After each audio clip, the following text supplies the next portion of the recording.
Hi friends, this is Nisha and we are going to read Thomas and Friends Risky Rails Blue Mountain Mystery. This book is illustrated by Tommy Stubbs. Blue Mountain Quarry was a very busy place.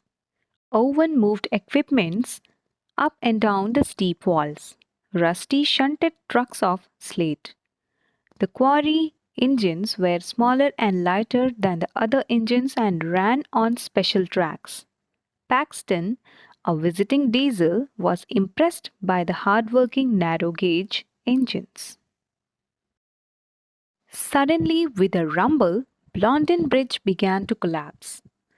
Renius saw the danger ahead and tried to stop, but his heavy load pushed him across the bridge. Renius was safe. Everyone was relieved. Then they saw poor Paxton half buried in stone. He wasn't hurt, but he needed some repairs.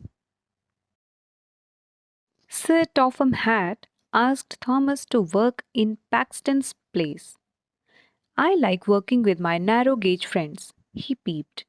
He chucked off to the quarry, where he was met with whistles of welcome. The work at the quarry was hard, but Thomas enjoyed it. Suddenly, a small green engine darted out of a tunnel. Hello! Thomas peeped, but the engine rolled into another tunnel without answering. Next morning, Thomas saw the little green engine again. Who are you? Thomas asked. The little engine puffed off without answering. Thomas tried to follow. Go, Luke! Scarloy cried as he and the other narrow gauge engines blocked Thomas. Who is Luke? Thomas asked Scarloy. Why does he run away? He hides because long ago he did something very bad, Scarloy said. He's afraid that if he's found, he'll be sent away from Sodor forever. Thomas promised to keep Luke's secret. Later, Thomas steamed off alone to think. Don't worry, Luke, he said aloud. I'll find a way to help you. Someone was watching. The next day, Luke emerged from a tunnel and approached Thomas. I'm sorry I hid from you, he said. Will you be my friend? I'd like that, Thomas replied. Thomas and Luke worked together at the boulder drop.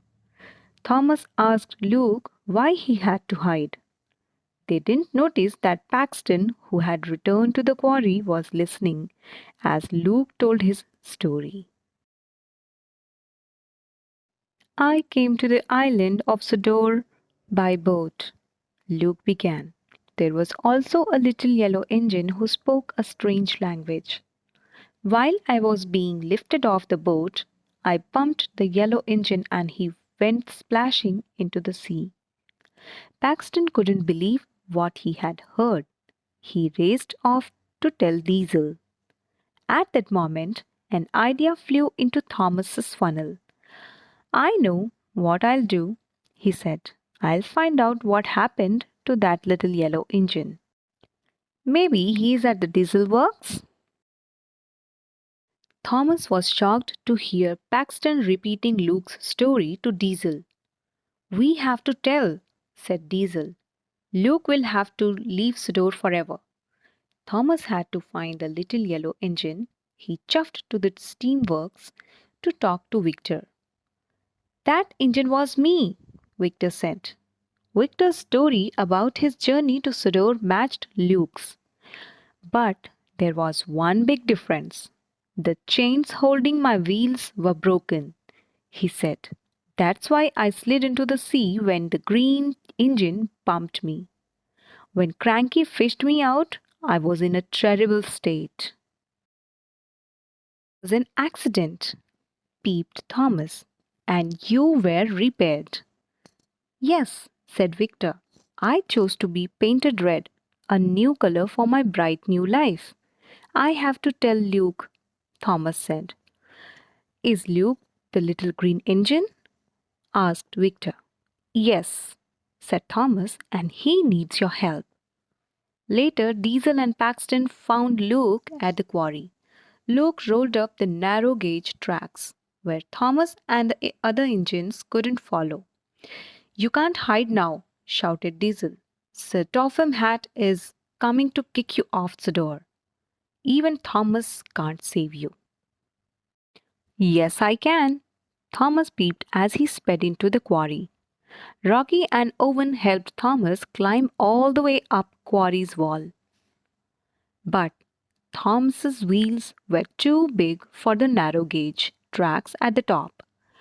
They jumped off the rails and Thomas rolled toward the edge of the cliff. Help!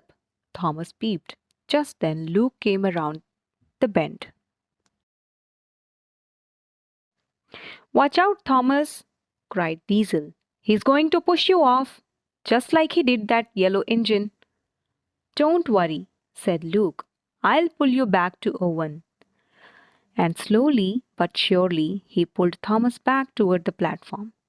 Luke felt strong. Luke got Thomas safely to Owen's platform.